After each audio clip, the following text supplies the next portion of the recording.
place on earth. If you guessed right here in Georgia, you'd be right.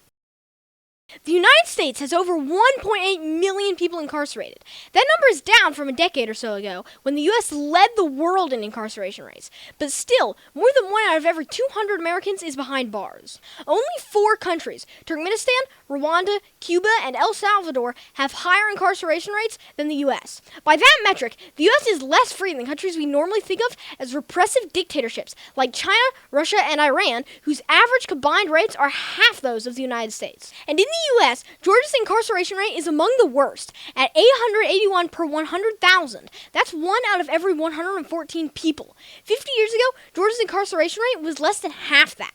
Compared to other countries outside the U.S., only El Salvador has a higher rate.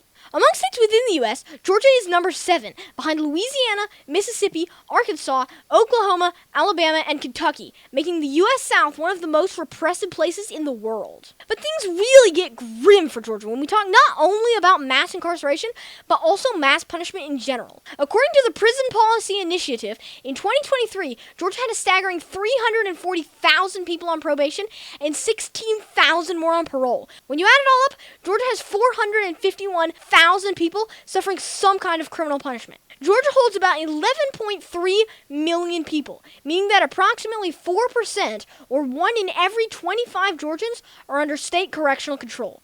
That's 33% worse than the runner-up Arkansas. So I'm sure you've been told that this is the land of the free, but whoever told you that is wrong. Georgia has a larger percentage of its people in jail or under correctional control than anywhere else. How did we get here? And how can we fix it? Subscribe to this channel for the news with Mr. Pipsqueak Season 2 while we find out. And remember, never talk to police without your parents and a lawyer present.